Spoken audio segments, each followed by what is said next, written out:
I am Pete Tate. I'm a digital music student studying at Southampton University.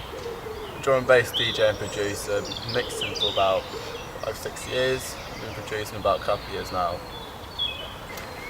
I got in through a mate of mine passing on my music by chance to one of the co-founders of Terabyte Recordings, and that led from there, like asking him to get something signed to a compilation album, but then they scrapped that and instead released a 2-track single EP, which kind of got a lot more coverage than I thought it would have within the first month of its release.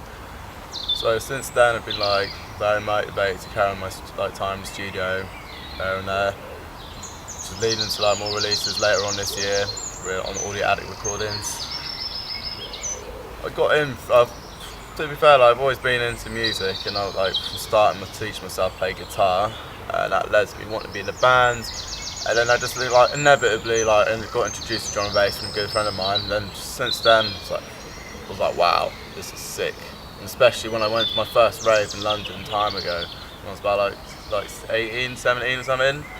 Mate, just witnessing this sound system like that, it's I want a mix. So that's when I got myself decks. And then just literally haven't looked back. And was making beats a natural progression?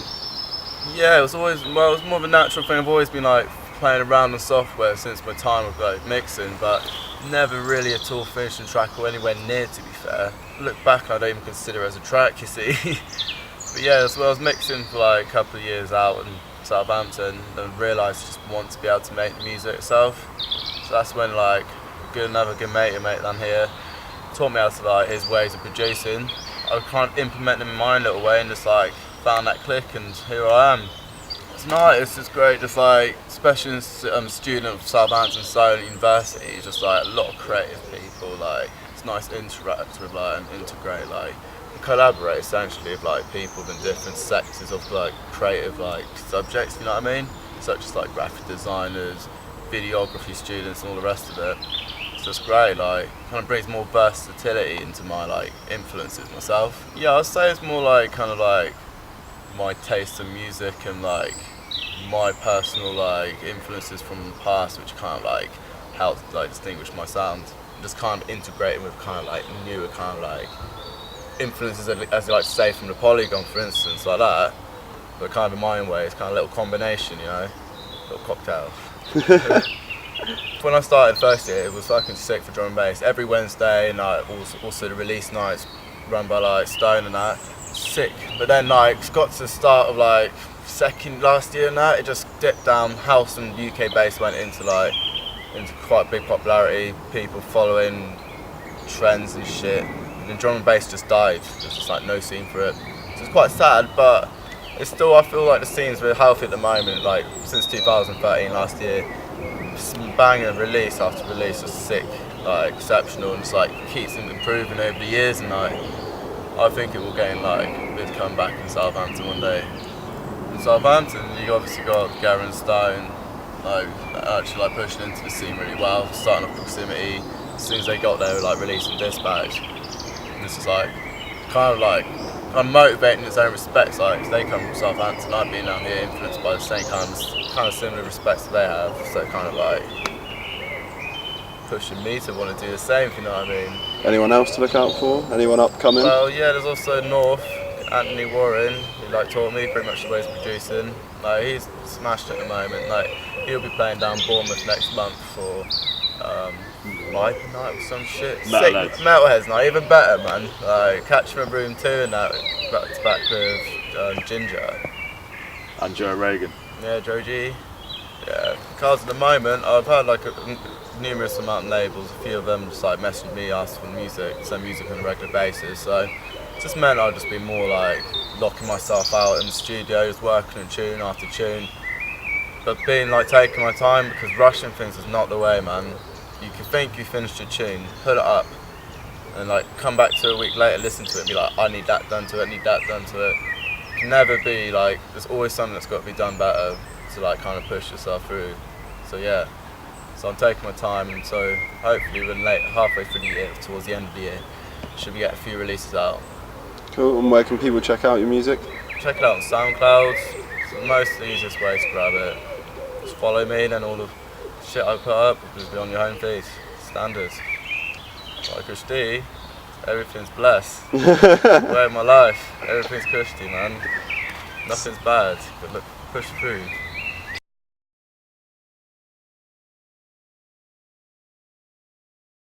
Why are we underground right now, sir? Why can't we why are we in a square right now? Why are we talking to people? Get it out, shout at the rooftops. This is great. This is the bees, I am not.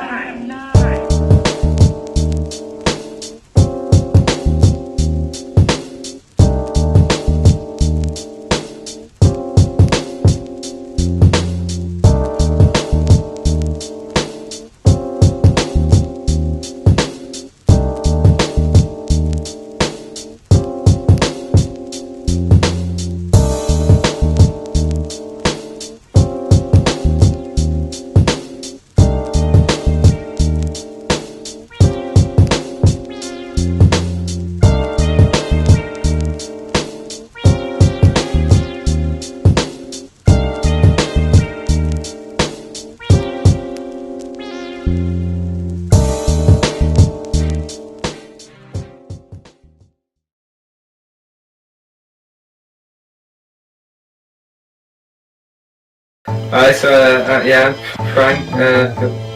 Well, let's see.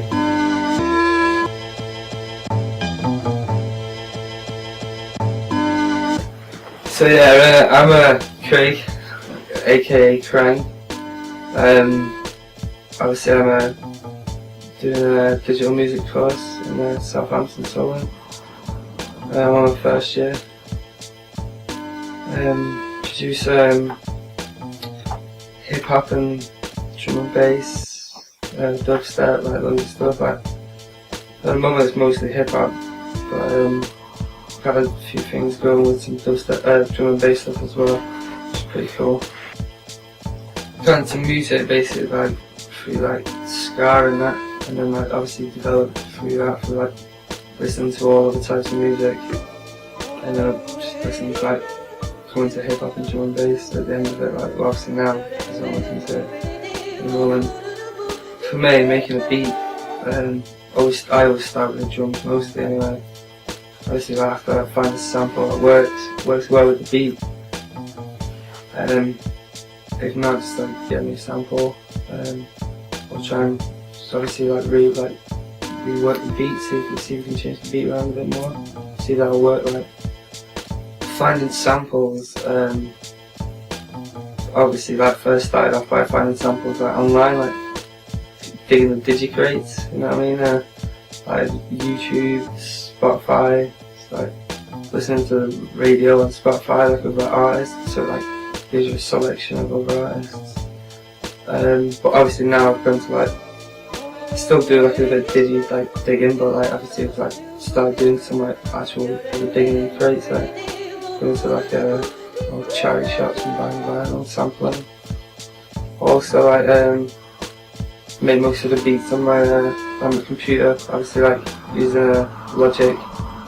So I use Logic for like most of the time I've been producing, so like it's the software I'm used to, if you know what I mean. Like, I look at all the softwares and I'm just like, what the fuck? Well, I'm just like, this is like, how am I gonna work this? It just like looks like dead alien, if you know what I mean.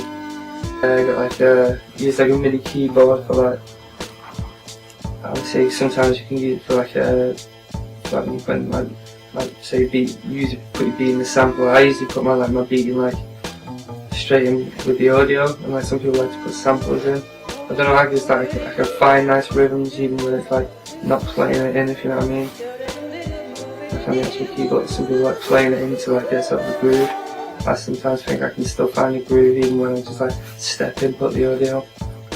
Yeah, so like the music I listen to like regularly, like obviously like it's obviously like helped me develop like a sound for like other genres, or like an ear for other genres. Like I've not really been like a person to just stick to listening to one type of music. Like pretty much like most types of music unless it's like hardcore.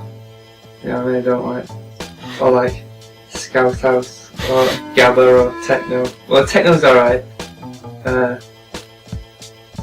Yeah, anything that's just like Gabba, I can't stand.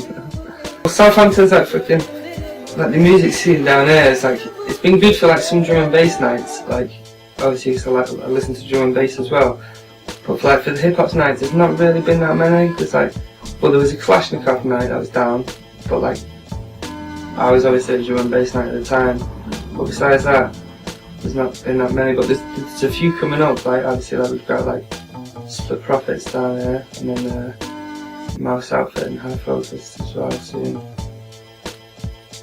So that'd be pretty cool. Yeah, I've been working on like so many beats for like, because usually like when I first started off making hip hop, I was just like forever like making tunes and like sending them out to artists, being like, oh, I don't know work in the co-op, I don't know like writing bars, and they were like, yeah man, yeah, send them on the track. Not hear anything for ages, but like recently, I come to university, trying to get my work done, and it's like constantly getting people to be like, will you make me a beat, and it's just like, oh man, like why didn't you ask me like years ago? Like, obviously like my beats are obviously like a lot better than like what they were compared to like when I first started, but it's just obviously, you know what I mean, like now it's just everyone's just asking them just like, oh geez, chill out a bit. But like, yeah, I got like quite a few tunes coming out like soon. Thinking of putting like another free EP out, like a chilled one, chilled like hip hop, some emotional hip hop. Yeah, so it's like, yeah, chill to, something to chill to. Yeah, SoundCloud/Pariah-free. Check it out.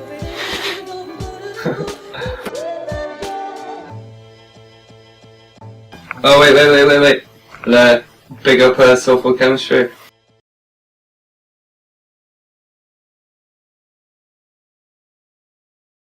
This is the tag.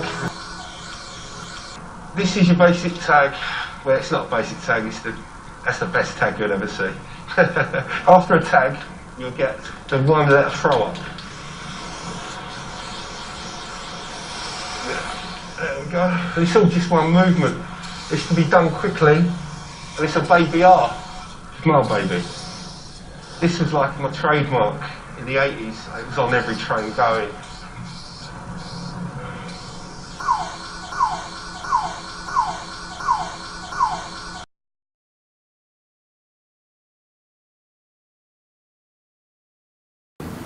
From my experience in Southampton, who perhaps are just using tagging to get themselves known, to get a reputation across the area, and at the end of the day they're just annoying people.